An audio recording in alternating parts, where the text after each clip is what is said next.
안녕하세요. 저는 라스베가스 제일침례교회를 담임하고 있는 이병걸 목사입니다. 먼저 부족한 저에게 이런 귀한 자리를 허락해 주신 우리 하나님께 그리고 총회께 감사드립니다. 오늘 저는 자랑할 만한 큰 부흥의 간증은 아니지만 작은 교회에서 또 부족한 목회자에게도 일하시는 하나님의 그러한 일들을 함께 나누고자 이 자리에 섰습니다. 저는 2020년 10월에 코로나 팬데믹이 한창일 때에 라스베가스 제일침례교회에 부임했습니다. 제가 부임했던 그때에 교회는 35년의 역사를 가진 전통적인 교회였고요. 세월이 묻어나는 교회였지만 제가 처음 그 문을 열고 들어가 보니까 9명 정도 되는 성도가 앉아 계셨습니다. 그리고 그마저도 몇 분은 이미 마음이 떠나서 교회를 더 이상 출석하지 않는 그러한 교회였습니다. 남아 계신 분들도 거의 60세 가까이 되신 분들이 많은 그런 어르신들이 많은 교회였어요. 그래도 얼마 지나지 않아서 교회에 큰 부흥이 찾아올 것 같다라는 생각이 들었고 매주 열심히 사역하고 기도하고 그렇게 했습니다. 저희 교회에서 제가 강단했으면 저기 오른쪽 뒤쪽이 교회 입구였는데 항상 예배드릴 때 언젠가는 저 문을 통해서 수십 명의 성도들이 몰려 들어올 거야 라는 생각을 하면서 그렇게 사역했던 것 같습니다. 그렇게 1년 반쯤 지났을 때 하나님께서 길을 여시는 것 같아 보였어요. 같은 지역에 있는 교회 중에서 담임 목사가 없어서 좀 설교를 해줬으면 좋겠다 하는 교회가 있었고 제가 몇 달 그곳에서 설교를 했더니 그곳에 있는 성도님들이 저희 교회에 오시고 싶다, 합치고 싶다 이렇게 이야기를 하셨습니다.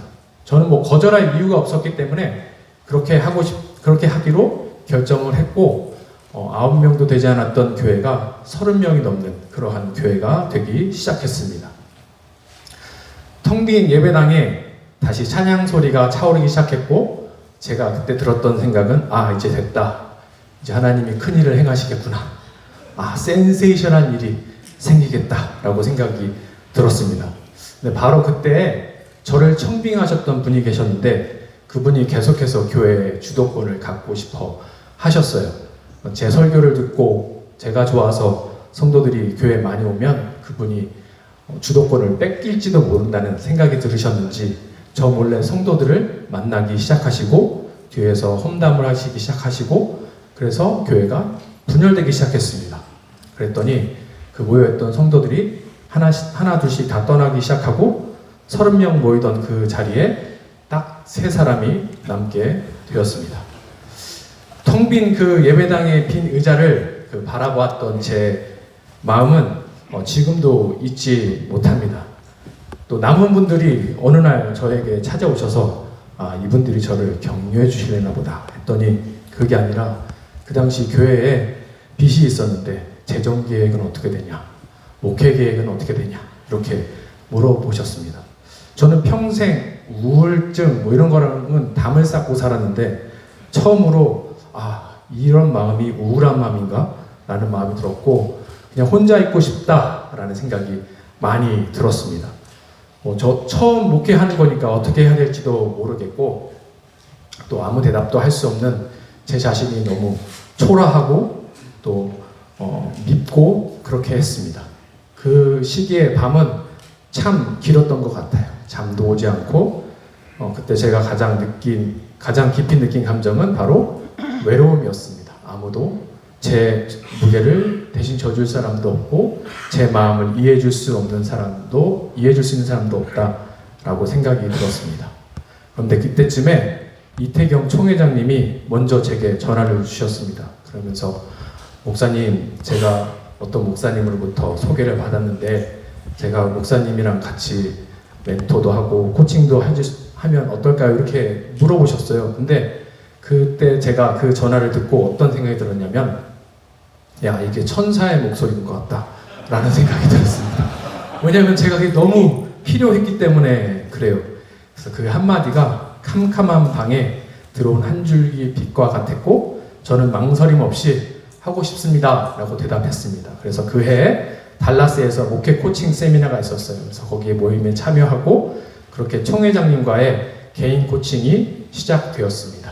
지금 돌아보면 그 전화 한 통이 제 목회 전체의 방향을 바꾼 그러한 시간이었던 것 같습니다. 이태경 총회장님은 여러분들도 잘 아시겠지만 오랜 목회 경험과 그 세월이 빚어낸 깊은 지혜를 갖고 계신 분이었습니다. 코칭은 단순히 기술을 가르쳐주는 그런 시간이 아니라 먼저 제 사역 전체를 차분히 들여다볼 수 있도록 도와주셨어요.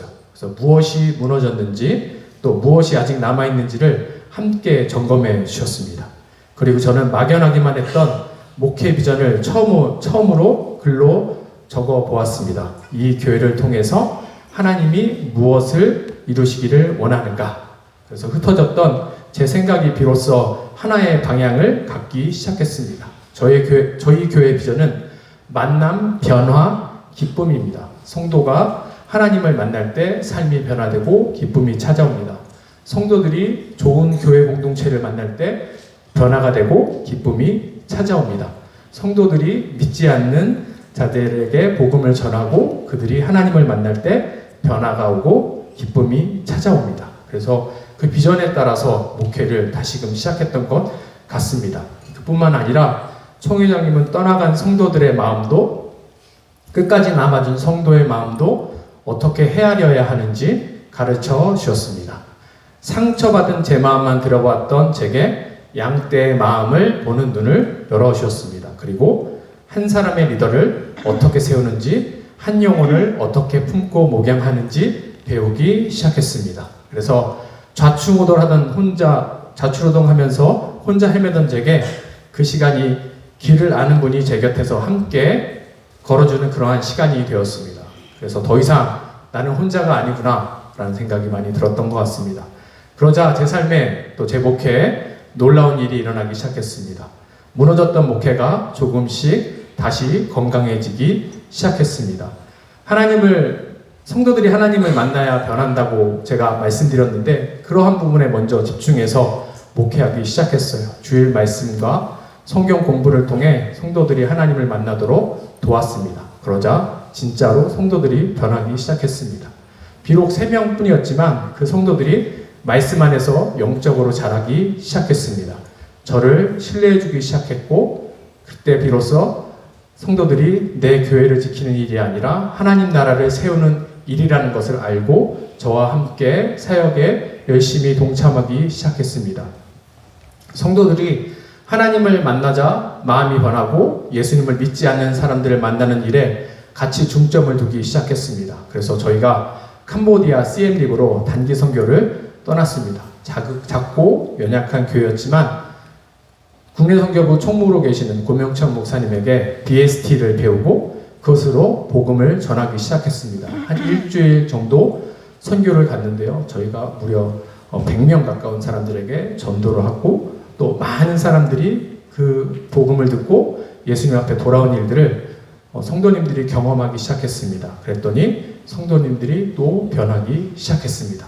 저희는 작은 교회인데 저희 교회가 선교사님 한 분을 파송하기로 결정하고 또 재정 후원도 하기 시작했습니다. 이것이 우리 성도들이 변하게 되고 또 변한 성도들 삶이 바뀌니까 이와 같은 일들이 벌어지게 된 것입니다. 뿐만 아니라 지역에 있는 잃어버린 영혼에도 저희가 관심을 갖기 시작했습니다. 저희는 젊은 가나안 성도를 전도하기 위해서 지역에서 젊은 사람들을 부지런히 만나고 있습니다. 주말 저녁 식사에 초대했습니다. 근데 그 교회에 오라고 하면 안 올 것 같았었는데 밥 먹으러 오라고 하니까 찾아오더라고요. 그런데 예배는 참석하지 않습니다. 그래서 밥 먹는 시간을 통해서 그들의 이야기를 들어주고 또 복음을 전하고 하는 일들을 지금 계속 하고 있습니다. 저희 교회는 지금도 여전히 작습니다. 숫자만 보면 자랑할 것이 없습니다. 그런데 우리 교회는 작지만 건강해졌습니다. 그러자 하나님께서 조금씩 성도들을 보내주고 계십니다. 그리고 함께 하나님 나라를 세우기에 노력하고 있습니다. 가장 최근에 있었던 일인데요. 저희 성도님들이 지역에 있는 한 분을 이제 전도했습니다. 평생 교회 다니지 않는 분인데 이분 역시 복음을 전하고 또 이분 혼자 성경 공부하면 안 한다고 할 것 같아서 성도들이 다 같이 성경 공부에 참여하고 그래서 최근에 이 한 분이 예수님을 믿고 침례받는 그러한 일이 있었습니다. 물에 들어갔다가 이분이 물에 들어갔다가 나올 때 짓던 그런 환한 웃음이 아직도 지워지지 않습니다. 돌아보면 제 목회의 전환점은 분명합니다. 그것은 우리 이태경 총회장님을 만나서 목회 코칭을 시작한 바로 그 순간이었습니다. 목회가 무엇인지 모르고 좌충우돌하던 제가 길을 아는 한 사람을 만나서 다시 일어설 수 있게 되었습니다. 그리고 이 모든 길 위에 국내 선교부가 있었습니다. 국내 선교부는 저를 위해 기도해 주었고 제가 끝까지 포기하지 않도록 끝까지 목회 자리를 지킬 수 있도록 붙들어 주었습니다. 그리고 제일 좋았던 것은 재정 지원을 해주셨습니다. 근데 3년이 그렇게 빨리 지나는지 몰랐습니다. 한 5년이었으면 좋겠다는 생각이 듭니다. 혹시 아직 저처럼 목회에 짓눌려서 외롭고 막막한 분이 계시면 또 한때 저처럼 텅 빈 자리를 바라보면서 내가 이 길을 계속 갈 수 있을까 묻고 계신 분이 계시면 혼자 견디시지 않으셨으면 좋겠습니다. 오는 9월 시카고에서 목회 코칭 세미나가 열립니다. 제가 받았던 그 도움을, 그 따뜻한 손길을 다른 목사님들도 꼭 받으셨으면 좋겠습니다. 그리고 마지막으로 이 고백을 드리고 싶습니다. 하나님은 무너진 자리를 결코 그냥 두고 보시는 분이 아니셨습니다. 단지 세 사람만 남은 그 폐허 같은 자리에서 하나님은 다시 일하기 시작하셨습니다. 저를 다시 세우신 그 하나님이 오늘 이 자리에 계신 목사님들도 반드시 다시 세우실 줄 믿습니다. 부족한 간증 끝까지 들으셔서 감사합니다.